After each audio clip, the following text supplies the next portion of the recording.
Hi everyone, I'm Tally, this is Farrell, and we are bored of it. And today we're going to be previewing Homeworld Fleet Command.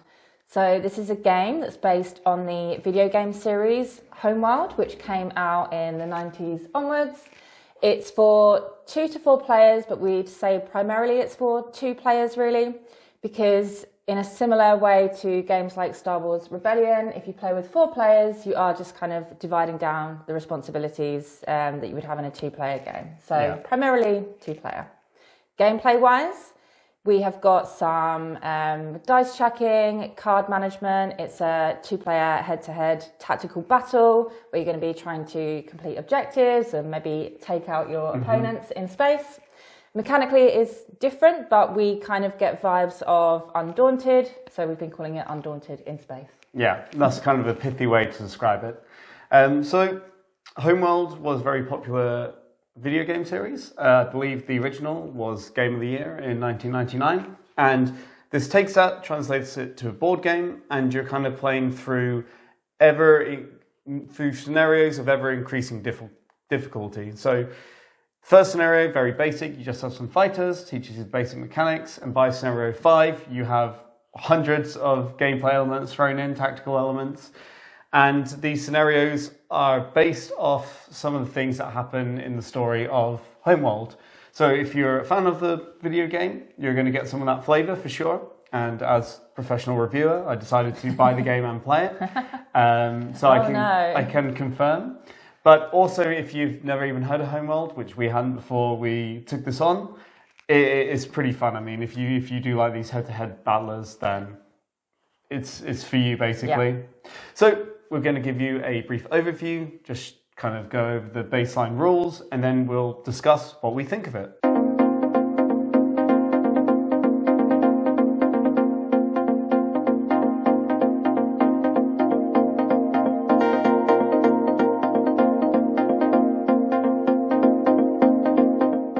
You'll begin playing Homeworld by picking a scenario, and the game comes with 10 kind of pre-made ones and then some instructions on how to design your own.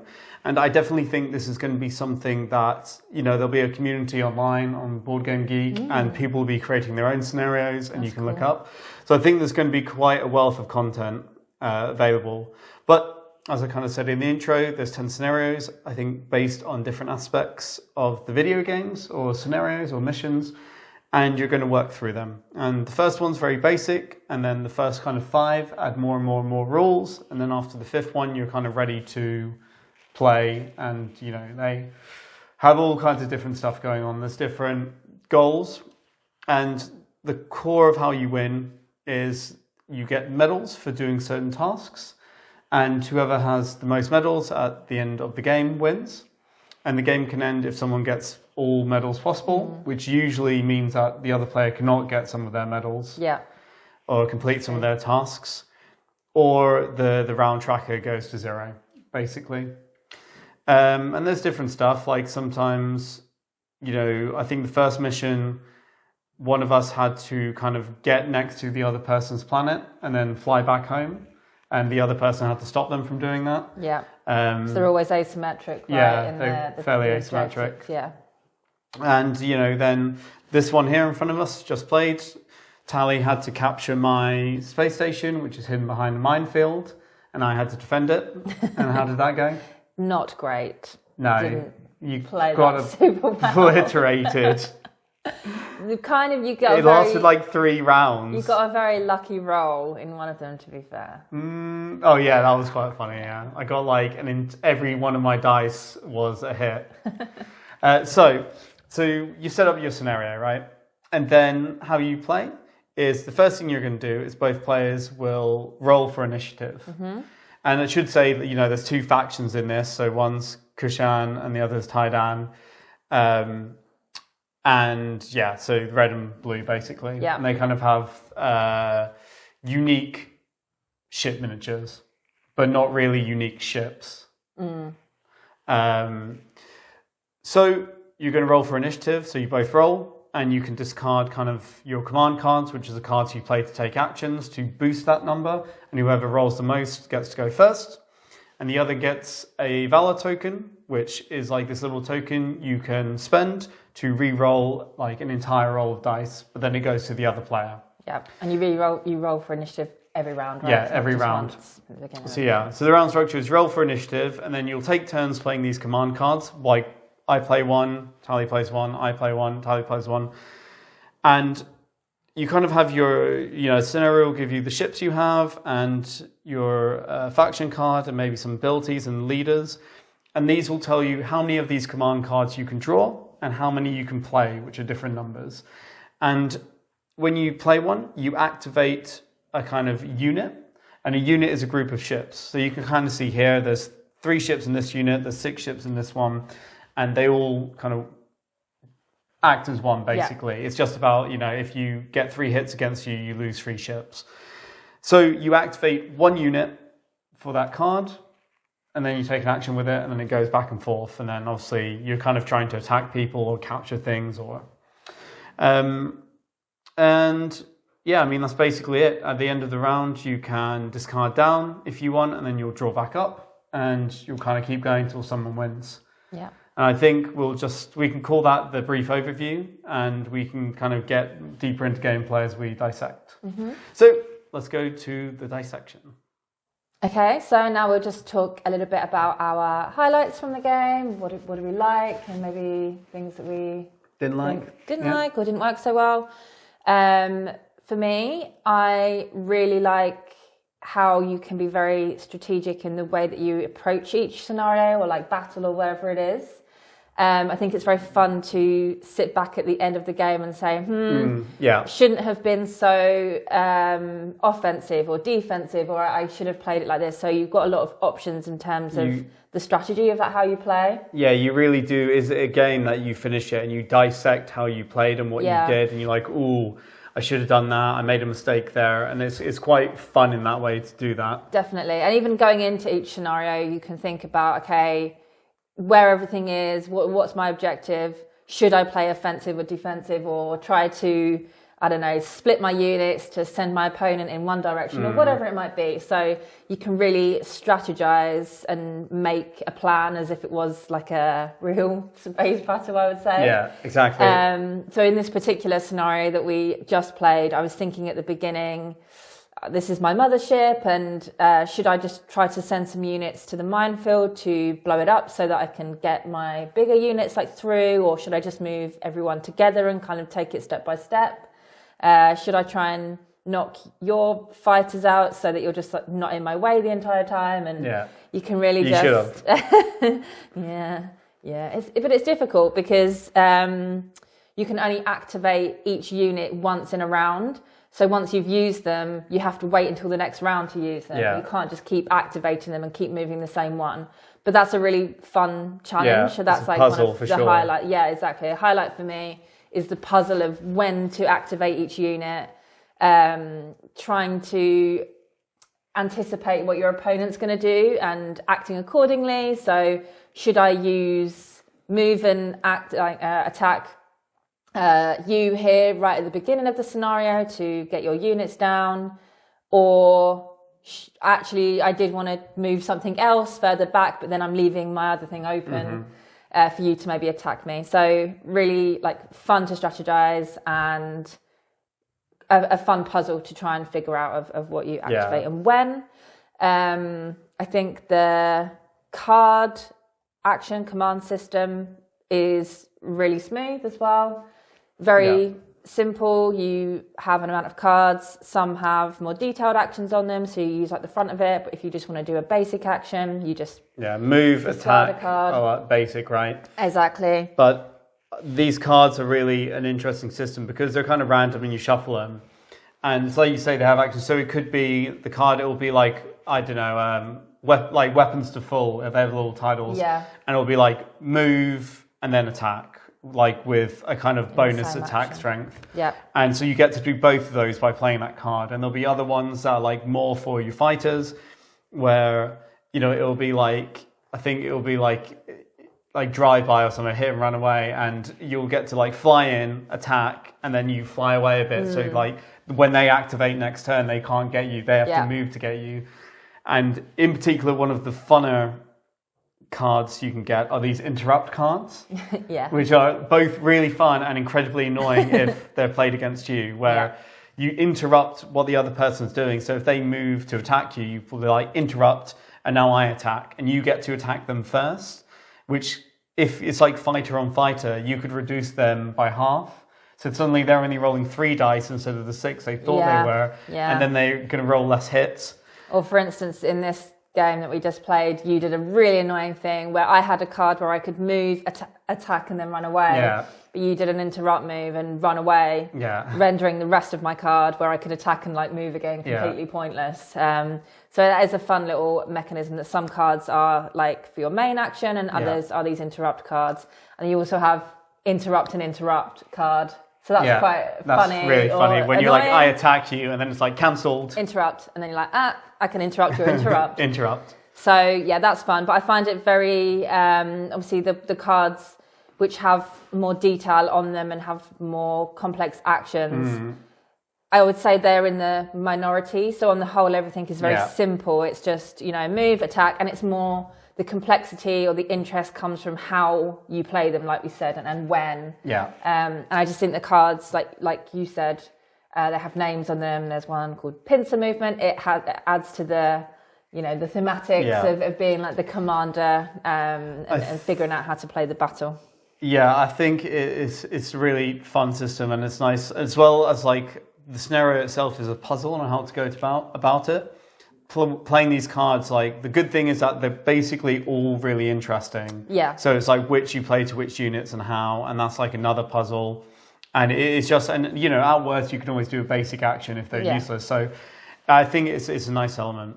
But definitely, what I will say, kind of who this is for. So we've said in the intro, it gives a feel of kind of Undaunted in space. So it's a lot more tactical. So this is for someone that, you like to play a head-to-head, but you like micromanagement, right? You like really like the minutiae having a big impact on how you play, because there's a lot of basically like mini mechanisms, right? Like we've basically just talked about moving and attacking, but you can board other ships, which is like a special attack, and you compare different values. You can ram ships, which is another type of attack with different values. The way that your ships are facing, so you have to be really careful when you move them and orientate them properly.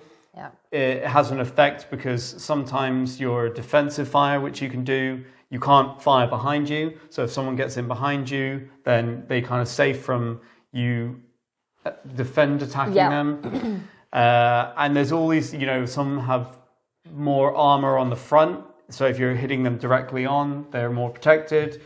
And there's a lot of these little things that I think it creates a real wealth of gameplay, but it is a little bit fiddly. But I definitely think this is like, people will really like this, right? Yeah, it's not a simple case of do an attack, like you said. It's, a lot of different things and all of your abilities on your cards, so you have to be kind of comfortable with reading them all and then knowing what is available. I also think I personally quite like the battle system. Megan. Great. The dog's in the trash.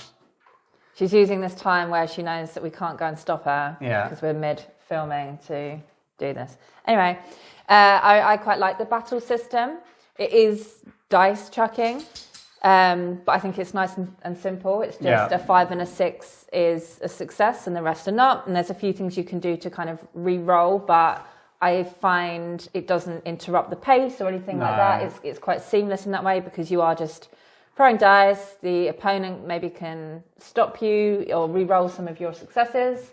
And then it's kind of like over, right? And it's just hits. Yeah, I really like that back and forth where usually you're like, and you get to roll a lot of dice usually, at least at the beginning of like when you're involving ships, because as you lose them, you obviously roll less. But you're like, oh, I'm rolling 7 dice, and you chuck them all, and then it's like, oh, I get to re-roll 2. And then Tally's like, well, I get to re-roll 1. And then it's quite like fun and back and forth. And dramatic. And then you have like the Valor token where you can re-roll them. And it is just quite fun and like bombastic. And engaging. Exactly. I guess maybe just to say, if I personally think, you know, if you're really bothered by luck, maybe you wouldn't enjoy the battle system, because I think there's little that you can do, at least in the first scenarios that we've played.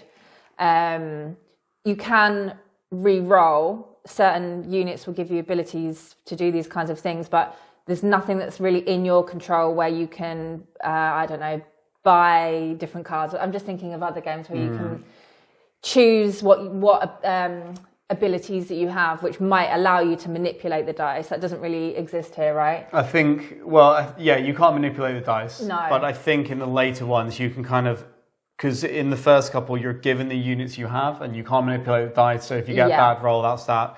Whereas in, I think, the later ones, it's kind of like more like a real-time strategy game where you can like harvest resources and build chips, like in the kind of final missions. So then you can kind of choose build what you want. But yeah, you're right. You can't manipulate. Yeah. And it's a good point, because I don't think we had a problem with it at all. But I think that it's a real, you could say, like, weird thing, because this is so tactical that mispositioning your ships can really like do you over, and you can lose, right? Because there's a real cagey thing of you usually want to move towards something, but if you move and then they can activate and they can just come and hit you and blow like half your ships away. So it's like kind of cagey like that, but also there's obviously luck. So it's very tactical, but anyway, it's not, I mean, it's just a system, right? And I think it's fine. But we're not bothered by, but it's just something to be aware. Generally though, yeah. So I don't know. I think we've covered like mostly what we like about it. So should we just talk about some of our issues now? Yeah. Unless there's anything else you want to say? So one thing we really want to make clear before we start this is a prototype. I mean, complete prototype. Like the rule book we have is basically a draft that they printed out, right? So kind of take everything with a pinch of salt, because there's a long way to go before this game comes out, and the gameplay is very sound, right? I think we both agree. Absolutely. Like we've obviously been talking about it quite passionately. It's fun, we've enjoyed it, but I think how I would describe it is this is a good game that's a bit fiddly, but it could easily be, I think, a great game with mostly quality of life improvements. Right, there's some real quality of life improvements I would personally like to see, and I talked to the publisher about this, and they were quite honest, and like, we don't want to say that we will or won't do something, because there's a long way to go and things will change, so we don't want to promise anything, but they're going to take the comments on board, which I thought was fair. So I think the biggest issue is, you might have noticed in the setup that it was maybe one of the longest setups we've ever had. And a big part of that is, and these are the quality of life things. So the most annoying thing, let's get that straight out. You have these tokens here. And so, this says C and D, and it represents C and D over here, which is fine as a system, right? And, you flip them over when you use them to show you've activated them. However, the symbology is, to be quite frank, atrocious. I mean, when you've started referring to things as, can you pass me the umbrella and the tampon, it kind of breaking the immersion there, right? Because they're just like little blobs and squiggles that don't mean anything. And they're just not very distinct from each other, I think is my comment. It's very hard to tell the difference. And just to make this clear, this is like Undaunted, right? Where you have Rifleman A, and you have like Rifleman A there, and then so you know what you're activating. It's that. But the issue is, you can hopefully see, and I'll do some B-roll of all of these tokens, and I think there's about 3 different shapes each that aren't easy to distinguish, and that's a huge amount of time added to setup, because you're like rifling through about 40 different tokens looking for things that are very similar. And we've passed each other the wrong ones, haven't we? Because they're not unique. I mean, like, to be frank, Undaunted figured this out by just having, Rifleman A on it. I don't know why they couldn't just have Fighters A, or, I know some of them are like different classes, you could say. Yeah, I think, well, because the tokens can represent different types of ships, they can't really write that. But I don't know why, they just don't do like small A, frigate A or something. Like write it on there so you can read it or work on the symbology. But that's our biggest issue because it really adds to the time. And in a similar thing, we would love to see a split of the rule book into different booklets for each player, because at the moment everything's in one rule book, and when you're setting up a scenario, it means that only one person can set it up at a time, even though there's kind of two sides to the battle. Like if me and Tally had our own scenario book, we could just set up our half and be done in half the time. But as it is, like I have to look at the cards I need, I have to find the tokens, I have to find out. And, it's kind of hard to reference on here where to set up because you have to kind of like count from the edge, and it's not like a number and a lettering system. Yeah. And it just, because we have to do it individually, like one at a time, it takes a lot longer. Yeah, I had to stand around and wait for you to be done with your side before I could set up my half of the scenario. And then you kind of also, because you're playing asymmetric scenarios, and it's all in one rule book, it's kind of like, it's harder because you need to learn new rules for the first couple of games, but only one person can read it. And you've got to keep passing the rule book. And I think if you just had your own scenario books to tell you what rules to read and how to set up your half of the scenario and your objectives. Yeah, the information that is relevant. The quality of life would be like vastly improved. I think they should have one rule book with like every game mechanism in it, and then a scenario rulebook which tells you how to set up and what new rules to refer to for that mission. Yeah. And I think that would be a huge improvement. Yeah. But I guess for us, the gameplay outshines those issues, right? This is what I'm saying. It's a good game, a little bit too fiddly, kind of setting up and stuff. But with some just quality of life improvements, I think it could be like slick and fast and really a great game. And I guess the last thing we would have liked to see is, so you have the command cards and you kind of put them in from the beginning. But the way it works, it's a bit like Jaws of the Lion, where you get slowly introduced to the mechanisms per scenario. But because all the command cards have all of the mechanics, and also the ships have all of the mechanics printed on them, there's not a clear delineation of what is for this scenario, what's for scenario 7, and it gets really confusing when you're like, do I need to know this or should I be ignoring it? And in particular, there are command cards that have special abilities that kind of don't get introduced. They're just like command cards that do this one thing. Yeah. And, it's like evasive. You get to kind of re-roll someone's thing. It's never in the rules. It's just on these command cards. But you don't know if you're supposed to be including it or not. So if they could just have kind of like scenario, like a list of what command cards to include in what scenario and what to ignore and what not. It's just a bit messy at the moment, right? And it leads to a lot of confusion as you're trying to learn because you don't know what to ignore and not ignore. Definitely, yeah. I kept having to say to you, but my unit can do this. Yeah. And then you were just like, don't worry about that for now. Don't worry about it. Exactly. But then, like I said, we learned that these command cards have stuff that you can, I guess, include at any time because it's not, you learn this now. Yeah. But anyway, so like we said, very important that this is a prototype. And these are quality of life things, right? I mean, the gameplay is great. Yeah. Really enjoy it. Had some fun, tense battles. Yeah, wouldn't change it. I think the scenario design is excellent. It feels different every time. Yeah, it's really well done. That's really fun. And the asymmetry and the fact you can design your own, it really adds a lot of replayability. I think you do get the feel in later missions of a real-time RTS where you harvest minerals and you build your own troops up. So I think... Shall we go to final thoughts with that? Yeah. Okay, so final thoughts. This game overall is a recommendation from us. We think it is worth the investment. The gameplay is really, really solid. We've had a really fantastic time playing it. But as we mentioned, we would maybe like to just see some quality of life improvements. Some tweaks. Some tweaks, but... Not to gameplay though, that's the thing. Yeah, just not to the gameplay. facilitating the gameplay. Yeah, and we don't think they are bad enough, negative enough to. Oh no, for sure not. It's not worth want to look at the game. Yeah, exactly. If you love playing Undaunted or kind of 2-player head-to-head war games, tactical games, then this is, I think, a surefire back. Yeah. And I'm we for sure want a final copy.